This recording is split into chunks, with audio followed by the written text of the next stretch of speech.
Boa tarde, meu nome é Davi. Isso aconteceu comigo há 4 anos. Eu tinha 20 anos na época e não conseguia arrumar um emprego. Então minha tia, que mora em Vitória, no Espírito Santo, chamou minha mãe para se mudar para uma das casas dela que estavam desocupadas. Minha mãe aceitou e fomos até essa casa. Minha mãe, eu e meus irmãos. Chegamos na casa que tinha 2 andares e minha tia disse que o de baixo era quente, então fomos dormir no segundo. Os degraus de cimento eram muito íngremes e sem corrimão. Por isso, na segunda noite, decidimos nos mudar para o andar térreo. Eu comecei a ouvir passos e risos vindo do andar superior, mas não tive coragem de investigar por estar de noite. No dia seguinte, eram umas 5 horas da tarde, e eu estava sozinho na casa quando a porta da cozinha fechou com uma batida alta e eu fui investigar. Ela estava fechada, então tranquei ela e fui para a sala. Chegando na sala, a porta da sala se fechou do mesmo jeito. Quando a abri, a porta da cozinha se abriu e fechou violentamente, mas eu tinha trancado. Como estava de dia, fui olhar e ela estava aberta. Eu tranquei novamente e voltei para a sala. Cheguei na sala e a porta da sala se fechou tão devagar e suave que a maçaneta se moveu para fechar antes de encostar. Eu, por estar sozinho, saí na mesma hora e fui para a rua perto de uns jovens que estavam na rua até minha família voltar. Um dia minha irmã viu uma sombra espiando pela janela e gritou. Eu peguei um pedaço de pau e corri para acertar o engraçado que estava lá, mas não tinha ninguém e nem movimentação de pessoas. O estranho é que não demorei nem 5 segundos. Decidimos conversar sobre isso. O estranho é que meu irmão, durante os 20 dias que moramos lá, não viu ou ouviu nada estranho. Depois da reunião, decidimos dormir no mesmo quarto com a porta trancada com chave. Eu tenho um costume estranho de quase sempre acordar às 3 da manhã. E um dia, ao acordar nesse horário, eu vejo a minha mãe sentada, olhando para nós.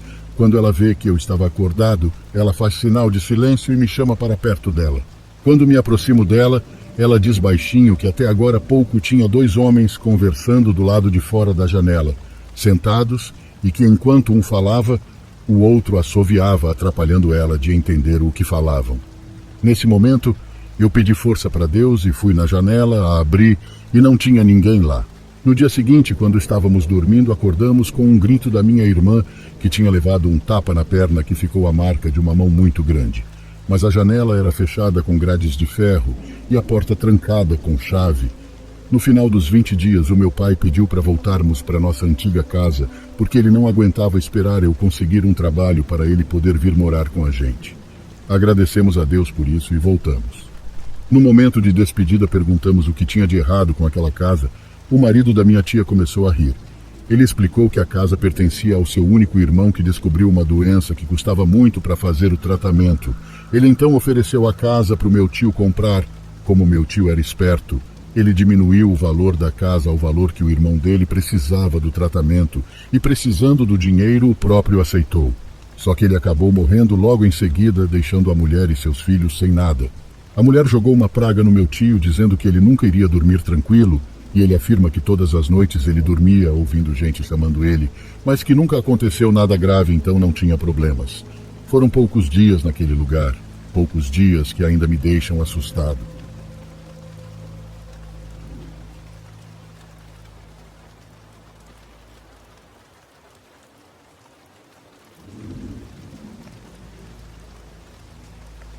Dois anos atrás, eu estava trabalhando em uma pequena cafeteria a cerca de 30 minutos de Seattle. Naquela época, eu trabalhava como barista há 7 anos e nunca havia sido confrontada com uma situação que desafiasse minha sensação de segurança enquanto trabalhava sozinha. Infelizmente, tudo isso estava prestes a mudar. Na quinta-feira, dia 7 de novembro, lembro que era meu aniversário e eram cerca de 6:30 da tarde. Estava começando a fechar. Era muito raro que eu tivesse clientes passando das 6:30. Por causa disso, senti um leve susto quando levantei os olhos da máquina de café expresso que estava limpando e vi um homem parado atrás do vidro da janela fechada. Esse homem não fez nenhum barulho e nem tentou chamar minha atenção. Em vez disso, ele apenas ficou parado atrás da janela em completo silêncio, com a boca forçando um sorriso nada natural. No início, eu nem tinha certeza se ele era um cliente. Considerei a ideia de que ele poderia ser morador de rua que residia na área. Ocasionalmente, os moradores de rua subiam ao estande e pediam café ou água grátis. Por razões de segurança, eu normalmente evitava atender clientes após o anoitecer. Mas como havia feito contato visual com ele, as regras do bom atendimento ao cliente exigiam que eu pelo menos reconhecesse o fato de que ele estava lá. Relutantemente, decidi servi-lo. Ele se apresentou como Ivan e parecia ter mais ou menos a minha idade. Ele parecia razoavelmente bem conservado no sentido de que suas roupas e aparência geral pareciam limpas, apesar do sotaque do leste europeu. Seu inglês também era muito bom. Seus olhos, no entanto, eram extremamente estranhos. Davam uma sensação de pavor. Algo em seu olhar fez meu estômago ficar desconfortável imediatamente. Minha intuição estava me alarmando de que algo naquele indivíduo estava muito errado. Cada bandeira vermelha estava começando a aparecer em minha mente, e eu não conseguia me livrar da sensação profunda e quase avassaladora que sentia vindo dessa pessoa. Foi uma sensação estranha que não pude ignorar. Eu logo descobriria exatamente por que estava me sentindo assim. Depois de cumprimentá-lo da maneira mais educada que pude, apesar de minhas hesitações crescentes, comecei a preparar minha máquina para preparar uma bebida para ele. No entanto, ele parecia não saber o que queria pedir. Perguntei-lhe 2 vezes o que poderia fazer por ele antes de reconhecer silenciosamente o fato de que provavelmente ele não estava lá para tomar café. Eventualmente, ele abandonou completamente os pedidos e, em vez disso, direcionou nossa interação para uma conversa fiada. Ele me perguntou de onde eu era e há quanto tempo trabalhava naquele local. Respondi a cada uma de suas perguntas com respostas curtas e abruptas, esperando que meu tom e clara falta de engajamento transmitissem o fato de que eu não estava interessada em continuar com aquela conversa. Como ele não era cliente pagante e eu estava prestes a fechar, pedi que ele fosse embora. Depois de uma longa pausa, ele me perguntou se eu tinha namorado. Irritada, sim, eu gritei com ele. Neste ponto, eu estava pronta para encerrar nossa interação. Eu disse a ele para sair para que eu pudesse ir para casa também. Ao ouvir isso, ele se afastou da janela e mencionou que estava ansioso para me ver novamente em breve. Depois de mais ou menos 1 minuto, ele desapareceu de vista. Mas a aura assustadora daquele cara parece que grudou no local. Algo me dizia que ele não estava em algum lugar muito longe. Eu sabia que ele devia estar me observando de algum lugar além da minha linha de visão. Cautelosamente fechei, tranquei as portas e janelas e saí para o meu carro. Eu dirigi para casa. No dia seguinte, eu tinha esquecido completamente do encontro com aquele homem estranho. Fui trabalhar normalmente e nada realmente fora do comum aconteceu. Às quase 19 horas, mais uma vez, eu estava prestes a encerrar meu turno e fechar. Eu estava quase terminando quando vi algo com o canto do olho. Virei a cabeça para o lado oposto e lá, à vista de mim e das câmeras de segurança, estava o mesmo cara de ontem. Ele sorria para mim com aquele sorriso amarelo e doentio. Ele acenou e depois abriu a janela fechada à sua frente. Mesmo que ele não estivesse se apresentando de forma agressiva, havia algo incrivelmente ameaçador naquele homem. Algo que cada um de vocês ficariam assustados só de ver. De longe dava para ver que esse cara era coisa ruim. Engoli seco e disse-lhe com a maior firmeza possível que agora estava fora do horário e não poderia fazer nada por ele. Minha máquina já havia sido limpa e o registro do dia estava encerrado. Seu sorriso se alargou. Tudo bem. De qualquer forma, não vim aqui para tomar café. Eu vim aqui por você. Ao ouvir isso, meu corpo inteiro arrepiou. Não me importa porque você veio aqui. Eu disse a ele com a maior severidade que pude. Seu sorriso desapareceu e seus olhos ficaram ainda mais focados em mim. Acho que te vejo amanhã, então. Parecia menos uma declaração e mais uma ameaça. Meu coração parecia que iria travar quando ele desapareceu de vista. Corri de volta para a janela e a bati, colocando a fechadura no lugar novamente. Apesar de estar muito escuro lá fora, eu sabia que ele ainda estava ali, em algum lugar. Eu podia sentir seus olhos me encarando. Saí correndo e rapidamente peguei meu carro e fui para casa. Desta vez, porém, ele permaneceu em minha mente pelo resto da noite. A manhã seguinte foi um sábado, então, como de costume, acordei absurdamente cedo para o trabalho. Cheguei lá faltando 10 para as 5 da manhã, e nas primeiras horas do meu turno, tudo estava como normalmente era. Quando tudo deu uma acalmada, fui para fora respirar um ar. Enquanto eu admirava o tempo lá fora por alguns minutos, notei uma pessoa familiar se aproximando. À medida que se aproximava, reconheci como meu ex-namorado, Jonathan. Achei isso excepcionalmente estranho, já que ele e eu atualmente não tínhamos termos muito amigáveis. Ele parou lentamente até a beira da janela e perguntei o que ele estava fazendo ali. Só queria passar por aqui e desejar um feliz aniversário atrasado e ver como você está. Foi quando eu estava prestes a agradecê-lo que notei alguém a cerca de 100 metros de distância parado. Era Ivan. Sussurrei rapidamente para Jonathan que precisava que ele ficasse lá comigo. Expliquei o que estava acontecendo e ele disse que ficaria. Assim que Ivan se aproximou, percebi imediatamente que ele devia estar chorando.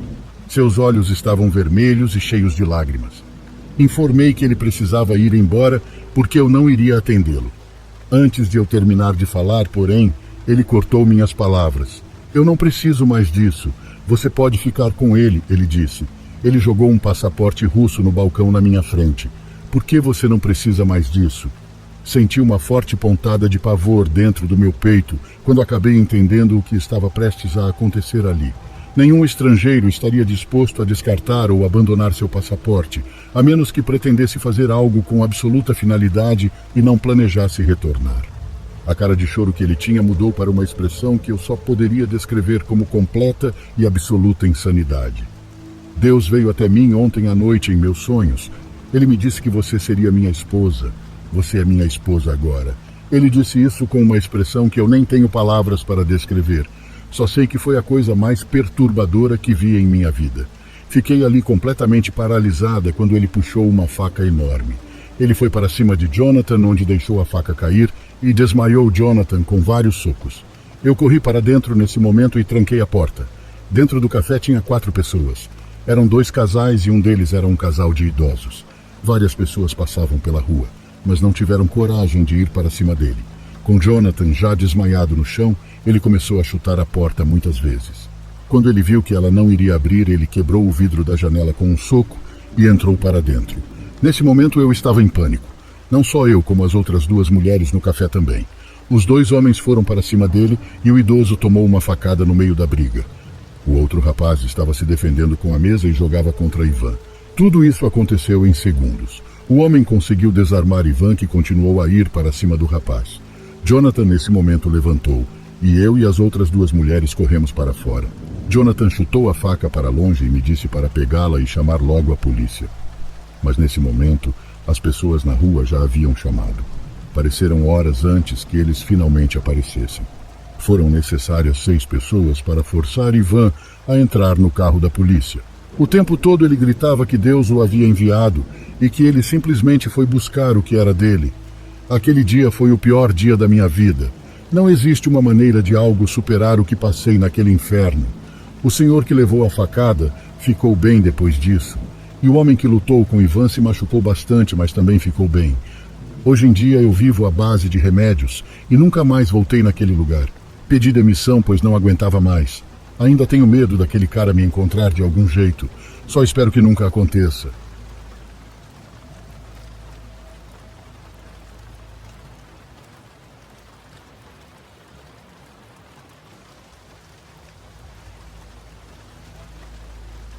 Em 1994, quando eu tinha 11 anos, tive um encontro com algo que só posso descrever como uma coisa sombria. Na época, eu não tinha ideia do que era. Fantasma, alienígena. Tudo começou na noite de 1º de março, enquanto eu dormia e sonhava. No meu sonho, eu estava sentado, olhando para a área de educação física da minha escola, quando uma criança que me intimidou na vida real veio até mim, me dando um soco no peito e me derrubando. Senti toda a força física do golpe e isso me acordou. Acordei gritando com ele, com meu peito doendo de dor. É como se meu corpo físico tivesse sido atingido e eu tivesse ficado sem fôlego. Quando acordei, fiquei sentado, segurando o peito, tentando respirar. Assim que olhei para o outro lado do quarto, vi uma coisa, algo sombrio e encapuzado. Onde deveria estar seu rosto, era apenas um tom mais escuro de preto. Parecia estar dobrando algo nas mãos repetidamente. Digo dobrar, mas era como se ele estivesse manipulando um pano. O tecido fluía para frente e para trás em suas mãos e também era preto. Uma luz brilhante brilhou atrás da criatura e lembro-me de poder ver meus pôsteres nas paredes atrás de onde estava. Não havia outra luz no quarto além da que emanava dele. Assim que vi, fiquei paralisado. Eu estava preso em meu corpo. Eu não conseguia me mover. E agora meu peito doía ainda mais porque eu não conseguia respirar. Não sei quanto tempo passou comigo neste estado. Depois de um tempo, pude sentir meu corpo começar a voltar para mim.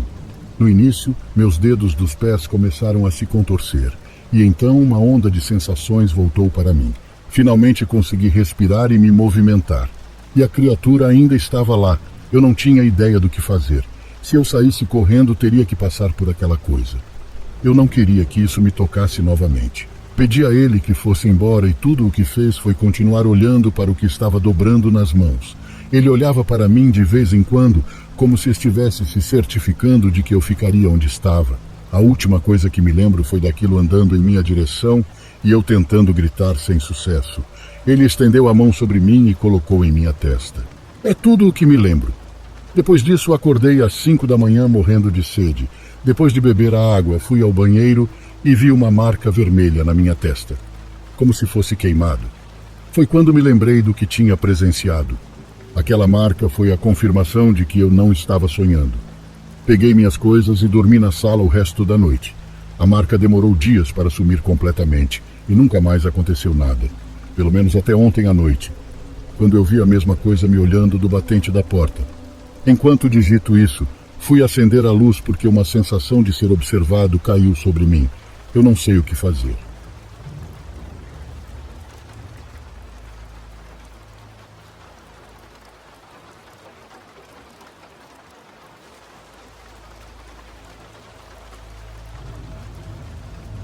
Essa história se passa quando eu tinha 9 anos.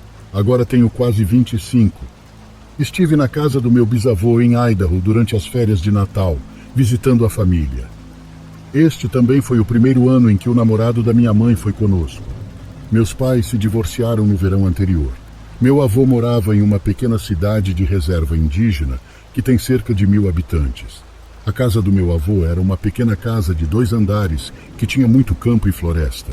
Era uma bela casa e sinto muita falta dela.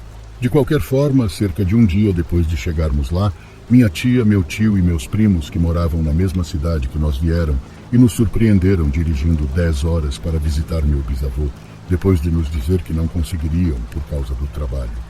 Foi divertido porque na época eu e meus primos éramos próximos. Uma noite meu tio, meu padrasto e meu primo, que morava ao lado do meu avô, se reuniram. Os adultos começaram a conversar, conversa de adultos. Então eu e meus primos Sam, que tinha 9 anos, Evan, que tinha 12, e Kennedy, que tinha 10, decidimos descer até o porão e jogar nosso jogo de monstros. A forma como este jogo foi jogado é onde Sam e Evan eram monstros, e eles se esconderam no porão com as luzes completamente apagadas. Kennedy e eu teríamos que encontrá-los. Eles faziam barulho para que pudéssemos ter acesso fácil para encontrá-los, mas não totalmente. Se chegássemos perto deles, eles fariam ainda mais barulhos. E Kennedy e eu teríamos que voltar ao topo da escada, que era nossa zona segura. Eu sei que era uma espécie de jogo estúpido pensar nisso agora, mas na época era bem assustador, mas muito divertido.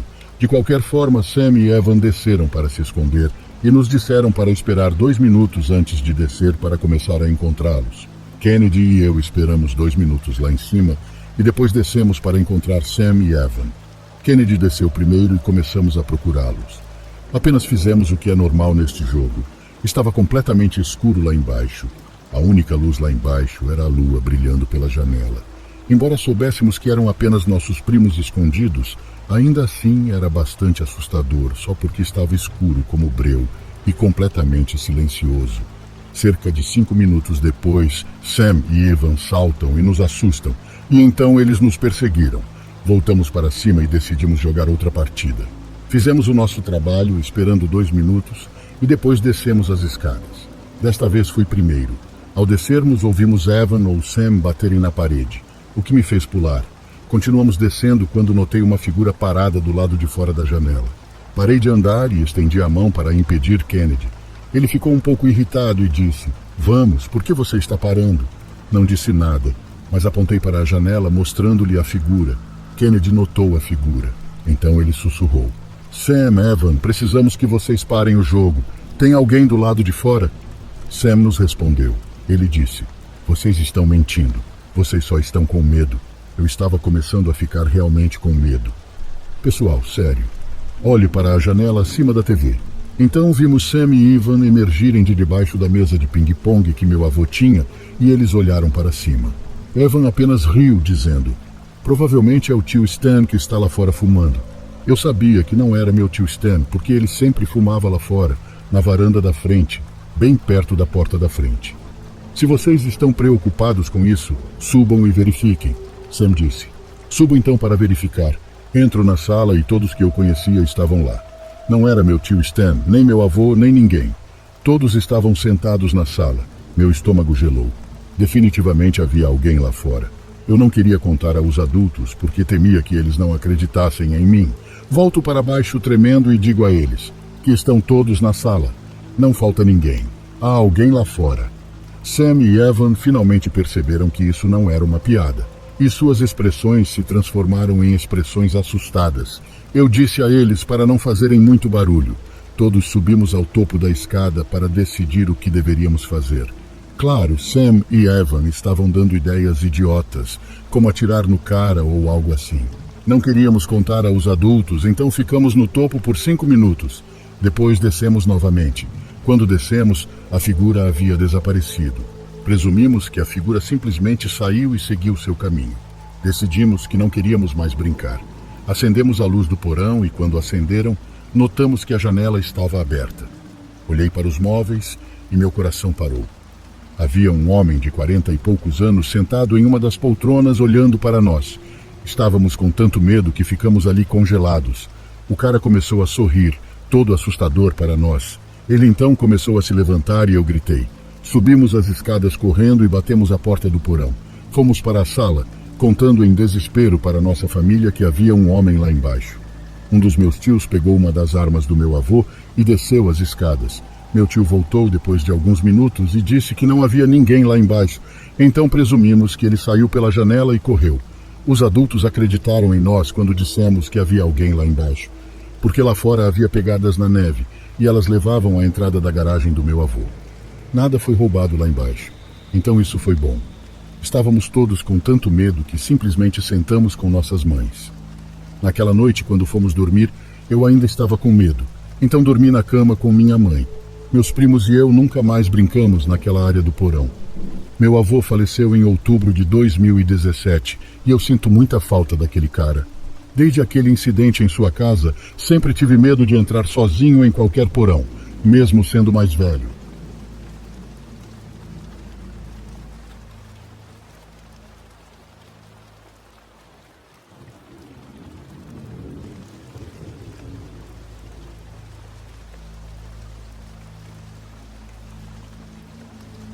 Eu tinha 25 anos e decidi fazer uma viagem após o falecimento da minha mãe. Ela morreu inesperadamente e eu ainda morava com ela na época, então eu realmente precisava sair daquela casa. Tudo dentro dela me lembrava a ela. Eu escolhi um hotel que tinha críticas relativamente boas e o preço do quarto era bom demais para deixar passar. Não vou revelar o nome do hotel por motivos óbvios. O hotel tinha um charme do velho mundo que me atraiu instantaneamente. Ao fazer o check-in, não pude deixar de admirar como tudo estava limpo. Era o tipo de lugar que você vê nos cartões postais e eu estava ansiosa para conseguir meu quarto e finalmente poder relaxar depois de tudo que passei naquele mês. Meu quarto ficava no 2º andar e foi bom ver que tinha uma boa vista para o jardim. A equipe do hotel foi amigável e tudo parecia perfeito. Tudo começou inocentemente. Na primeira noite desci ao restaurante do hotel para jantar. Enquanto estava sentada sozinha na mesa do canto, notei um homem no bar. Ele era alto, com o cabelo bagunçado e uma barba bem mal feita. Ele parecia ter uns 40 e poucos anos e usava uma jaqueta de couro e jeans. Não sei por que me lembro tão bem do que ele estava vestindo, mas sei que chamei sua atenção por um momento e ele me deu um aceno de cabeça. Sou uma pessoa muito estranha, então apenas desviei o olhar e fingi que não tinha visto nada. A noite passou e tentei não pensar muito nisso. Depois do jantar, voltei para o meu quarto e me preparei para passar a noite. Assisti um pouco de TV, li um livro e finalmente adormeci. Quando acordei na manhã seguinte, porém, as coisas pareciam um pouco estranhas. Quando saí do meu quarto e fui em direção ao elevador, notei exatamente o mesmo homem da noite anterior. Ele estava encostado na parede a poucos metros do meu quarto. Seus olhos imediatamente se fixaram em mim, e isso causou um arrepio perturbador pelo meu corpo. Não era do tipo bom. Tentei me livrar dessa sensação desconfortável que estava sentindo, pensando que tudo devia ser uma coincidência. Mas aquela voz na minha cabeça estava me dizendo que algo estava errado. Eu deveria ter ouvido isso. Decidi tentar passar o dia sem ser muito paranoica, mas sendo uma mulher sozinha, pequena e magrela, a paranoia é um requisito. Eu queria ver os pontos turísticos e explorar a cidade, mas não importava onde eu fosse. Tinha a estranha sensação de que alguém estava me seguindo. Eu simplesmente não conseguia escapar da sensação de estar sendo observada. Naquela noite voltei para o hotel e resolvi jantar novamente naquele restaurante. Eu realmente não queria encontrar aquele cara mais uma vez, mas esperava que estar perto de outras pessoas aliviasse meus nervos. Quando me sentei à mesa, o mesmo homem entrou novamente e sentou-se no bar. Desta vez ele estava um pouco mais perto e estava de frente para mim. Ele tinha uma bebida na mão e estava me olhando atentamente. Tentei não olhar para ele, mas quando alguém está olhando para você com tanta intensidade, não tem como evitar olhar de volta. Depois de um tempo, seu rosto mudou para uma espécie de sorriso que me assustou completamente. Levantei-me para sair e notei que ele se levantou ao mesmo tempo e começou a sair atrás de mim. Ele estava estranhamente perto de mim. Enquanto fazia isso, juro que quase podia senti-lo respirando na minha nuca enquanto caminhávamos. Tentei pedir gentilmente ao homem que ficasse um pouco mais atrás. Ele começou a rir. Ele me seguiu até o andar e parou algumas portas abaixo do meu quarto. Entrei no meu quarto rapidamente olhando para ele e percebi que ele estava fazendo a mesma coisa de antes, apenas encostado na parede, claramente esperando por mim ou esperando para fazer algo contra mim. Ele fez tudo sem dizer uma única palavra. Eu sabia que provavelmente não deveria mais ignorar isso.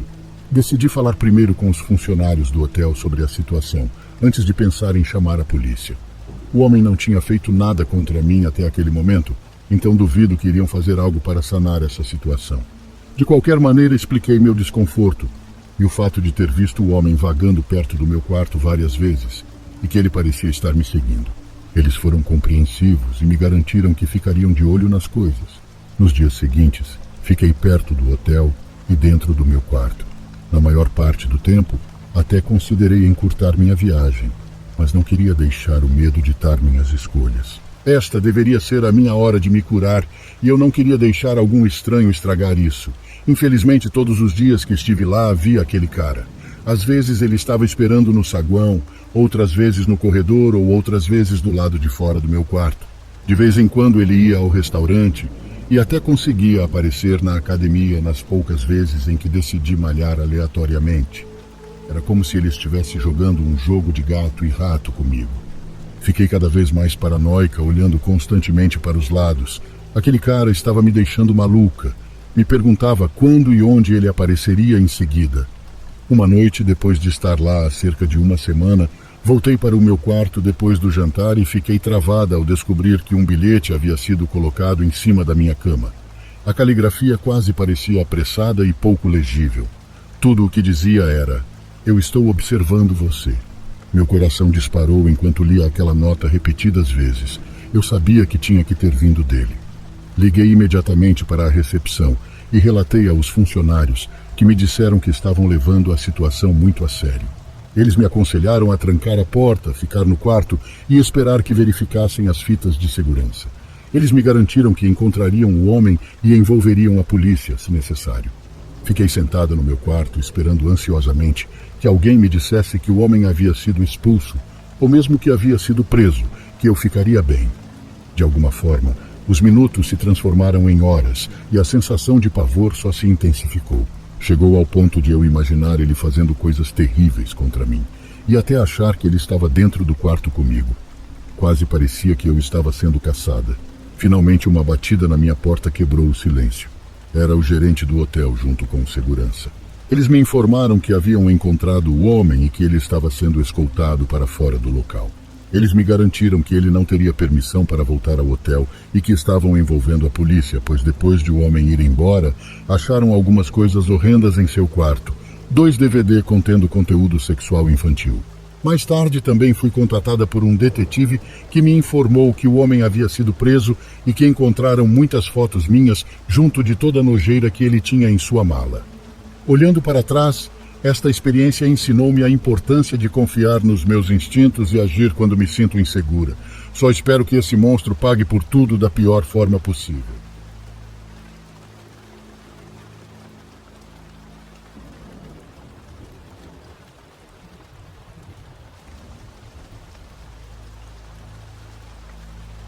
Sou uma mulher de 32 anos. Muitas vezes penso em um acontecimento que aconteceu na minha infância e que poderia ter terminado extremamente mal. Quando eu tinha cerca de 3 anos, meu pai biológico, que não está mais na minha vida, me levou para esquiar. Por alguma razão, não entendo a lógica de levar uma criança pequena para montanhas altas, mas ele muitas vezes me colocava em situações complicadas. De qualquer forma, quando criança, muitas vezes você está em seu mundinho de sonhos. Você não necessariamente vê perigo e suas principais prioridades tendem a ser brincar na hora das refeições ou simplesmente ver o que parece divertido sem qualquer noção de consequências. Muito mais tarde na minha vida fui diagnosticada como autista, o que torna uma pessoa mais suscetível a ver os outros pelo valor aparente e não pelo mal. A certa altura desta viagem, meu pai e eu estávamos na neve e creio, voltando das encostas para a cabana mais próxima para nos aquecermos perto do fogo. Eu era tão jovem que não tinha ideia de onde estávamos e as pistas de esqui se misturavam. Estávamos caminhando pelo que pareceu mais de 1 hora e na neve com pesadas botas. Eu superei isso e não estava prestando atenção em nada, além de desejar calor e se sentar. Eu estava segurando a mão do meu pai, então ficamos juntos enquanto caminhávamos. Obviamente ele não queria que eu me desviasse, mas em algum momento ele deve ter largado minha mão e eu continuei andando. Não sei por que ele fez isso, e quando criança eu simplesmente não percebi. Lembro que estava andando e andando na mesma direção, e minha mão foi pega novamente. Eu simplesmente presumi que fosse meu pai e não olhei. A mão parecia grande e igual a dele. Eu apenas continuei. Eu estava presa em meu próprio mundo, sonhando acordada. De repente, meio que parei meus passos. Estava tão quieto ao meu redor e eu notava cada vez menos pessoas e árvores. Olhei para a minha esquerda e vi um homem segurando minha mão. Não era meu pai. Ele era um homem alto. Minha memória está nebulosa, mas lembrei que ele sorriu para mim e não disse nada. Ele não me disse quem ele era. Ele não disse para onde meu pai tinha ido ou para onde estávamos caminhando. Ele apenas sorriu para mim e apertou suavemente minha mão, me levando adiante. Eu sabia que algo não estava fazendo sentido. Ele não parecia assustador. Na verdade, lembro-me de pensar quando criança, quem é essa pessoa alta segurando minha mão? Parecia tão normal, não senti nenhum medo. Quase penso que fiquei feliz por me livrar do meu pai, esperando que esse homem realmente me levasse para algum lugar aquecido. Ele permaneceu firme, segurando minha mão e me afastando de tudo, até que ouvi atrás de mim um grito distante, e então reconheci como a voz do meu pai. Ele veio até mim correndo e me pegou rapidamente. Ele não estava bravo comigo nem nada, mas parecia que estava agindo extremamente rápido. Minha memória está muito nebulosa neste momento, mas a parte estranha de tudo isso foi o silêncio. As pessoas não estavam em lugar nenhum. Nenhum ruído de animais, nada além do vento fraco. Não sei se meu pai conversou com o homem ou apenas me pegou e saiu correndo de lá. Meu pai nunca falou sobre aquele dia com ninguém. Lembro daquela noite na cabana que ele não me deixou sair do lado dele porque eu não conseguia dormir. Ele também ficou brincando com seu relógio, iluminando a cabana para mim. Muitas vezes me pergunto, com o passar dos anos, o que exatamente aquele homem estava fazendo e por quê. Não me lembro dele ter dito nada ou se explicado. Normalmente os sequestradores pelo menos tentam inventar uma mentira para atrair uma criança com eles, mas esse homem apenas sorriu e caminhou comigo. Isso me dá arrepios até hoje. Acho que meu pai nunca falou sobre isso porque achava que as pessoas o julgariam como um pai imprudente. Nunca saberei porque ele não quer estar na minha vida agora. Mas se algum dia eu ver meu pai novamente, posso perguntar a ele qual é a perspectiva daquele dia nas pistas de esqui. Espero que aquele homem alto nunca tenha feito nada a nenhuma outra criança. Mas meu instinto diz de alguma forma que talvez ele já tenha feito algo muito ruim por aí.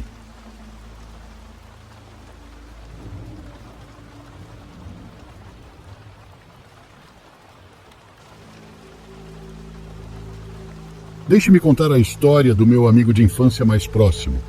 Fomos melhores amigos durante todo o ensino fundamental e médio e acabamos trabalhando juntos por um tempo. Eu também era amigo da namorada dele há cerca de 5 a 6 anos. Então, um dia, ela me ligou em pânico total.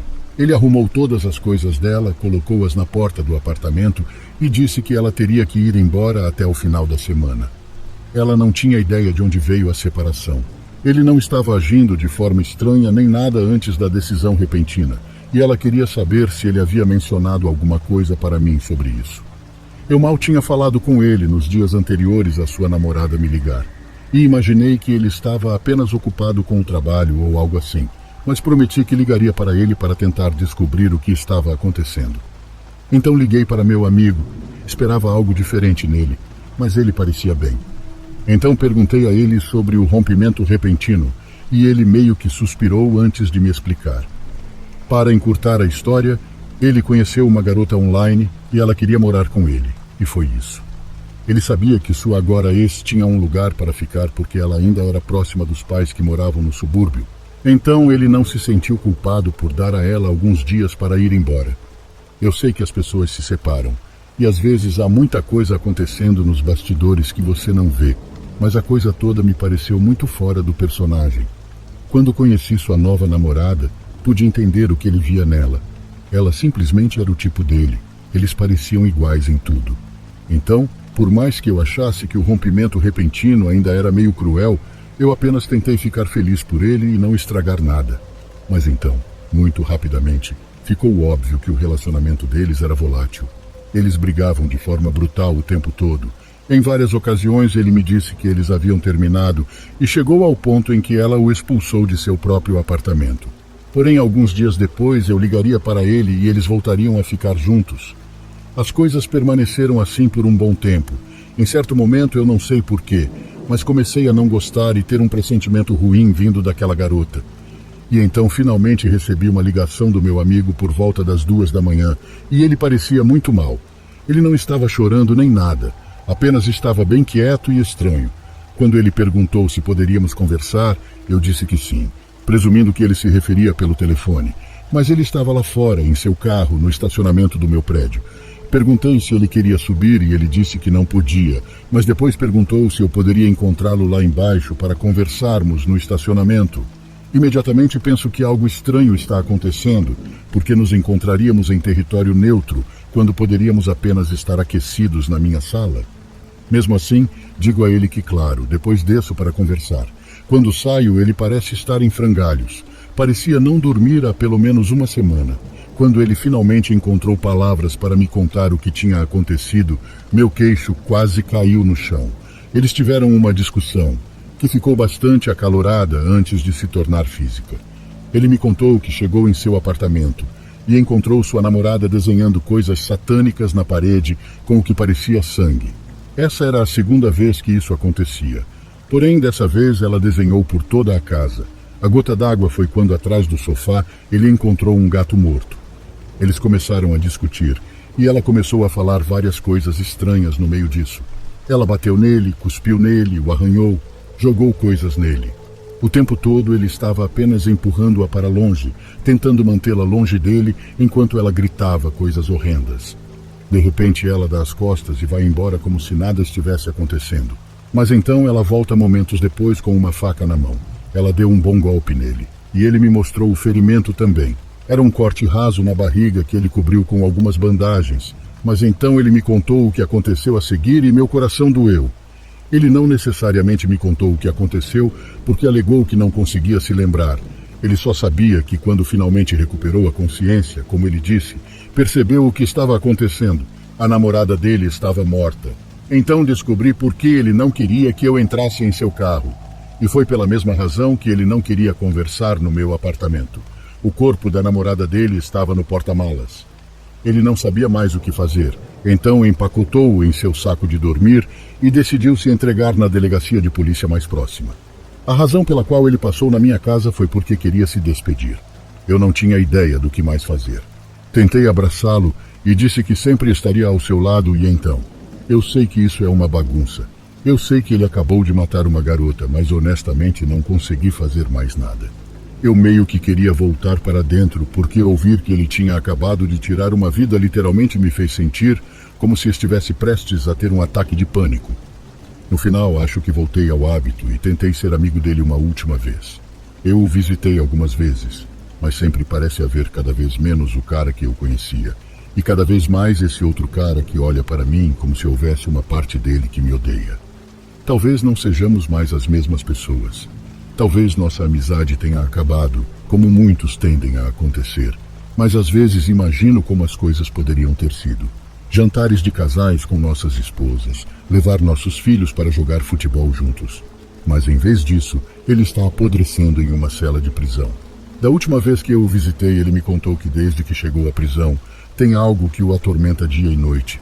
Algo que ele jura que é sobrenatural.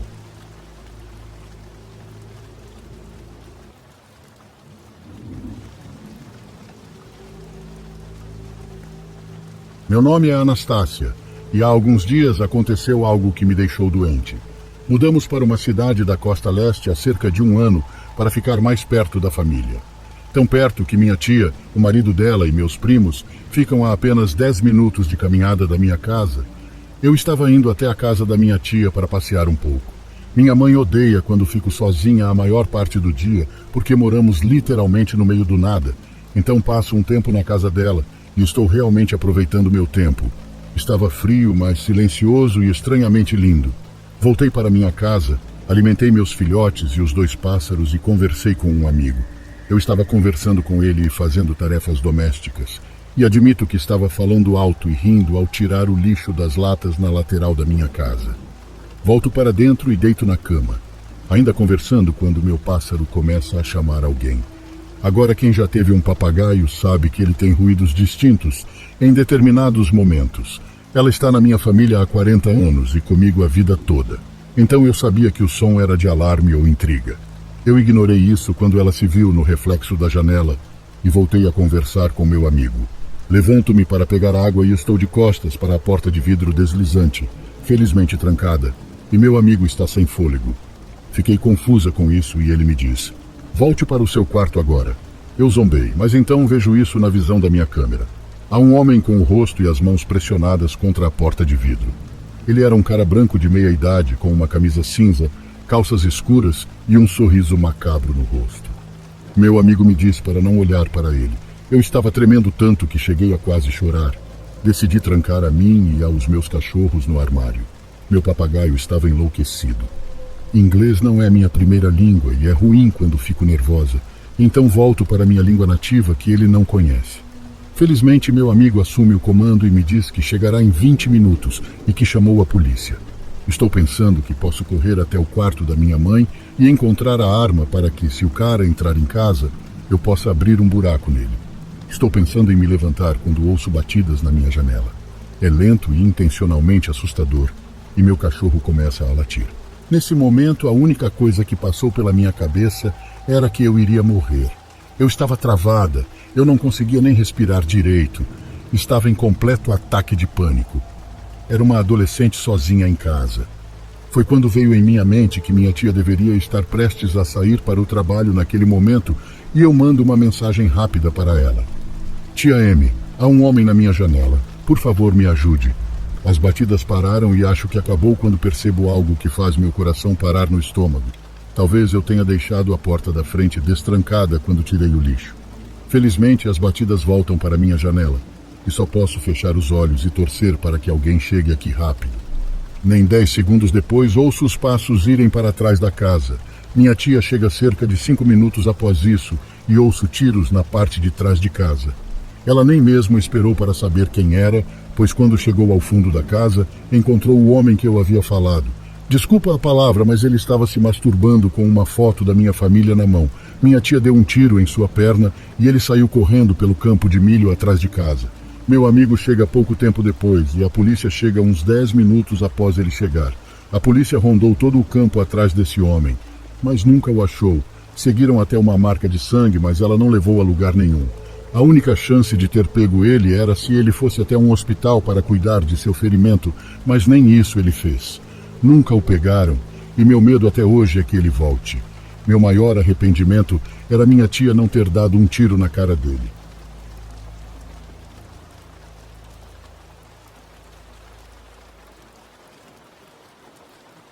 Uma garota, estudante de psicologia, estava no final de seu curso e ficou responsável por pesquisar o comportamento das pessoas nos velórios e enterros. Primeiro, ela estudou teorias sobre este comportamento.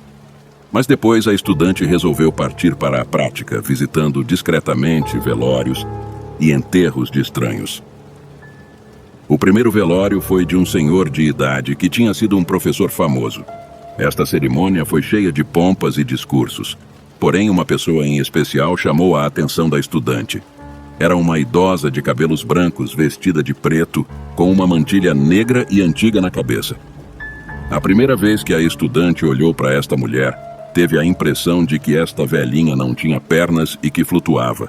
Porém, depois a estudante olhou novamente para a estranha figura, viu que as suas pernas eram normais e concluiu que aquilo poderia ter sido uma ilusão de sua cabeça. O segundo velório visitado pela estudante foi de uma criança de classe baixa, num bairro muito popular. Esta estudante estava observando o comportamento das pessoas quando viu novamente a estranha senhora do primeiro velório. Então a acadêmica resolveu olhar para a mulher com mais cuidado. Porém, a velhinha olhou em sua direção e a estudante teve a impressão de ter visto um vazio no lugar dos globos oculares da senhora. A moça pensou que isto poderia ter sido sua imaginação lhe pregando uma peça mais uma vez. O terceiro velório que a estudante visitou foi o velório de um empresário milionário, amigo de sua família. Por ser um velório de gente importante, só entrava quem fosse conhecido. A estudante entrou, mas no local ela teve uma surpresa. Misteriosamente, a idosa esquisita estava lá também. Após o enterro, a estudante decidiu seguir aquela idosa esquisita, que ficou algum tempo andando pelo cemitério, até que parou num túmulo marrom. Então a estudante notou que a mulher da foto do túmulo era aquela mesma velhinha estranha, e sem querer, soltou uma exclamação de susto. Isso despertou a atenção da idosa, que olhou para trás e disse: "O que foi, minha filha?" Desta maneira, a estudante falou: "Como é possível? A foto da mulher enterrada neste túmulo é a cara da senhora." Deste jeito, a velha explicou: "Bem, isto faz sentido, porque esta mulher que está aí enterrada neste túmulo marrom sou eu mesma." Então, a estudante disse: "Isto não é possível. Só pode ser uma brincadeira ou uma alucinação minha. E por que a senhora visita tantos velórios e enterros? Qual é a explicação de tudo isto?" "Eu nasci há algum tempo atrás. A minha vida foi indolente e sem graça. Fui filha única, não me casei, não tive filhos e não trabalhei. Eu apenas ficava vegetando em casa, sem fazer nada por preguiça. Quando meus pais morreram, eu vivi tranquilamente com a pensão que eles deixaram para mim. Mas quando eu morri, a primeira coisa que eu vi foi o filme da minha vida inteira, um tremendo vazio. Em primeiro lugar, um anjo tentou me levar para o céu. Mas eles não me aceitaram lá porque eu não tinha feito nada de útil para a humanidade. Depois, o mesmo anjo tentou me levar para o inferno. Mas o diabo não me aceitou porque eu não era mau o suficiente. Após isto, o anjo me levou para o purgatório, mas o guardião de lá não me aceitou, alegando que eu não tinha feito nenhum pecado para purgar. Então apareceu o chefe deste anjo. Ele falou que o melhor a fazer era dar uma missão útil para mim, como colaboradora da morte. "E o que é uma colaboradora da morte? O que ela faz?" Desta maneira, a velha respondeu: "Uma colaboradora da morte tem uma missão parecida com a deste anjo.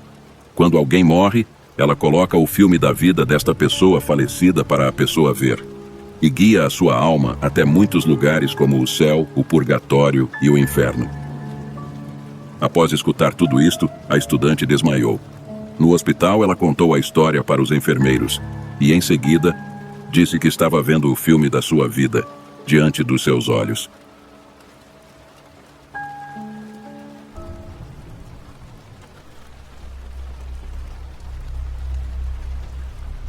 Apesar de inúmeros relatos de diversas pessoas em inúmeros locais espalhados pelo mundo sobre o avistamento de criaturas bizarras, ainda existe quem não acredita, dizendo que isso não passa de imaginação. Seria mesmo? O relato a seguir descreve uma dessas estranhas experiências. O relato que vou contar aconteceu entre os anos de 1986 e 1989. Meus tios e primos moravam no Lami, uma área no extremo sul de Porto Alegre. Na verdade, é mais para Viamão, no Rio Grande, do que para a capital. Meu tio, já falecido, tinha um pequeno boteco naquela região, e naquela época, o vizinho mais próximo ficava a mais de 1 quilômetro de distância. O pasto e árvores centenárias predominavam a paisagem. Para atender a região, haviam 2 ônibus que passavam na parte da manhã e mais 2 no início da noite. Naquela época, existiam rumores de que um bicho muito grande, com corpo de homem e cabeça de animal, havia sido visto nas proximidades, e diziam que ele atacava tanto os animais quanto as pessoas. Várias pessoas diziam terem sido atacadas por este monstro e escapado por muita sorte. Outros juravam ter perdido 1 ou 2 bois para a criatura. Minha tia, muito cética, dedicada aos filhos e afazeres do dia a dia, não gostava de dar atenção a estas invenções do povo, conforme ela mesmo dizia. Porém, certo dia suas descrenças foram postas à prova. Estavam ela e um de meus primos retornando à sua casa de ônibus já na escuridão da noite. Menos de 10 pessoas estavam no ônibus, quando em uma determinada parte do trajeto, alguma coisa muito grande saiu do mato e bateu na lateral direita do coletivo e voltou para o mato. A batida fez com que o motorista, talvez por susto, perdesse o controle e freasse bruscamente, parando parcialmente dentro de uma vala.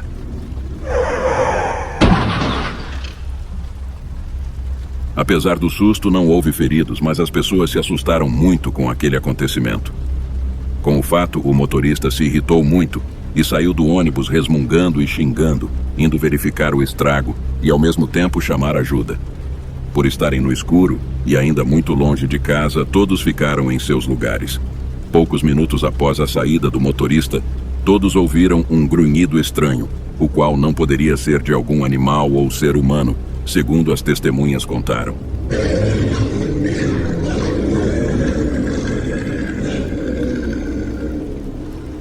Com isso, as pessoas entraram em pânico e começaram a se aglomerar bem junto à cadeira do cobrador. O silêncio tomou conta das pessoas. Todos ficaram atentos a todo o som externo, quando, sem aviso, uma nova batida foi dada na mesma lateral do ônibus. Todos se levantaram e correram para o lado contrário. Algumas das pessoas começaram a chorar e rezar, sendo que uma senhora ficou descontrolada e minha tia, com muito medo, permaneceu protegendo seu filho. Neste instante, o ônibus começou a ser violentamente sacudido, como se algo ou alguma coisa estivesse chacoalhando o veículo de um lado para o outro. O pavor ia crescendo à medida que o ônibus balançava. Parecia que seria tombado a qualquer momento. Observando através das janelas, podia-se ver um vulto grande do lado de fora, mas não dava para saber o que era aquilo. Sem o menor aviso, tudo parou, e o que quer que fosse que estava provocando aquilo, começou a se dirigir para a frente do ônibus, onde a porta estava aberta. Nesse momento, um pavor tão grande tomou conta da minha tia, que ela entrou em desespero e não queria ver o que os atacava. Antes mesmo de a criatura entrar no ônibus, foi possível sentir um cheiro terrível de algo podre, insuportável. Todos fugiram para o fundo do ônibus e se encolheram em um canto, o que os fez parecer como uma única e disforme massa de gente amontoada. Quem teve coragem de olhar, jura ter visto um grande homem nu, de pele escura, com uma enorme cabeça de bode, chifres enormes e olhos amarelos, o qual correu até a roleta e parou.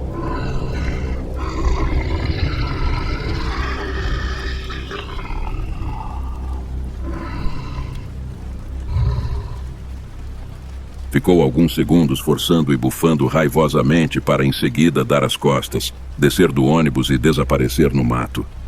O choro desenfreado tomou conta das pessoas. As pessoas estavam em choque, totalmente apavoradas. O cobrador pulou a roleta e correu para fechar a porta do coletivo. Alguns longos minutos se passaram quando um outro ônibus encostou ao lado deste. Um outro motorista, que foi chamado para socorrer o carro estragado, foi informado do ocorrido e saiu para encontrar o primeiro motorista que ainda não tinha retornado. Por sorte, ele estava andando no acostamento da estrada, retornando do local que ligou para a empresa de ônibus. A brigada militar foi acionada, vieram ambulâncias, peritos, rádio e televisão. O caso foi repercutido por alguns meses, havendo até matérias de jornal e entrevistas com as vítimas. Grupos de busca procuraram rastros da criatura, mas nunca foram encontrados. Várias teses foram formuladas sobre o que teria atacado aquele ônibus, mas nada comprovado. Fora alguns animais mortos, o que foi atribuído à criatura, nada mais ocorreu. Nos dias de hoje, aquela região está povoada e bem diferente da época em que ocorreram os fatos, deixando o mistério da criatura que atacou o ônibus perdido e sem explicação para o desconforto e desespero das pessoas que presenciaram aquele fato tão perturbador e apavorante.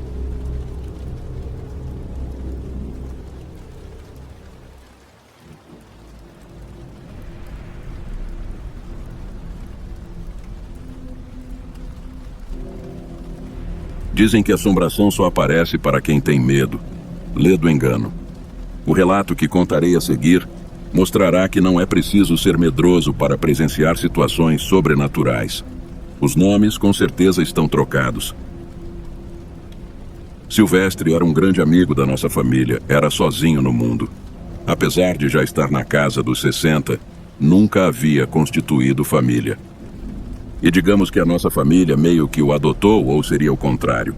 Bem, meus pais tinham por ele respeito e carinho filiais, assim como para mim e meus irmãos ele era um avô do coração. Apesar de Silvestre ser aqueles homens rudes, de poucas palavras e muito, mas muito corajoso, não foram poucas as vezes em que ele nos livrou do cinto do papai. Ele alegava que não era com pancada que se educava, pois ele era um grande exemplo disso. Nunca havia apanhado, pois não tinha quem o surrasse. Perdeu os pais muito novo e teve que se virar sozinho. Nem por isso virou bandido. Ele dizia que apenas o trabalho ensinava. Com o ancião em casa, papai se despreocupava até mesmo para fazer viagens mais longas, pois sabia que tudo estaria em ordem quando retornasse. Certa vez viajaram todos para um casamento de um parente na cidade. Eu, que desde sempre fui avesso à cidade grande, não quis ir. Dei graças a Deus poder contar com a companhia do nosso vovô Silvestre, que tampouco gostava da cidade, que nem eu.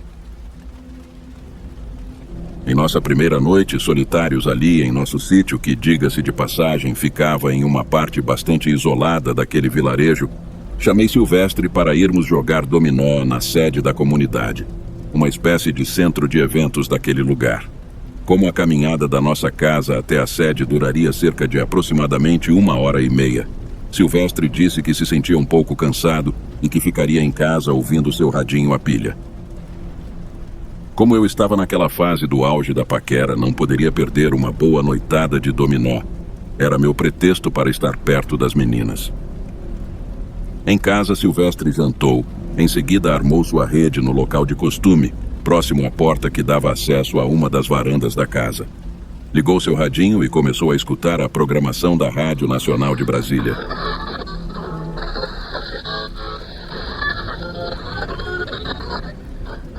Estava quase pegando no sono quando sentiu que a porta se abria lentamente. Achando que era eu que estava chegando, acendeu sua lanterna e chamou pelo meu nome. Sem ouvir resposta, imaginando que eu poderia estar pregando alguma peça, decidiu ignorar para não me dar ibope. Enquanto isso, ele pôde ouvir passos adentrando o cômodo.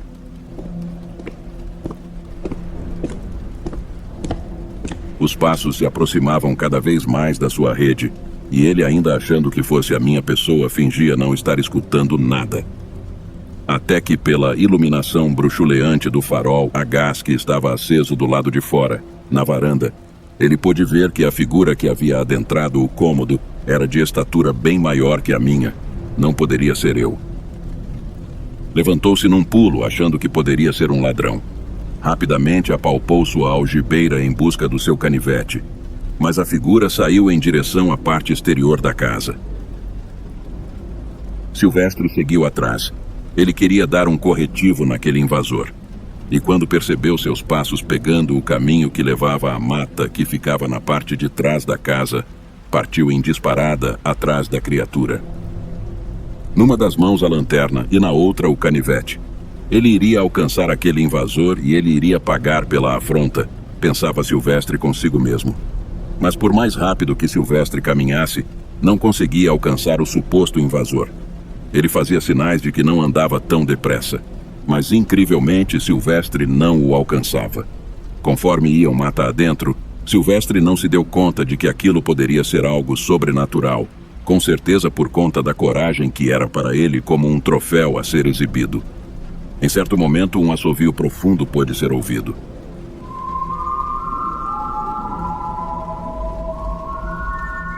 E é aí que Silvestre percebeu que não era algo desse mundo. Caindo em si, ele notou que já estava muito distante da nossa casa e, enchendo o peito de coragem, deu meia volta e correu dali o mais depressa que pôde.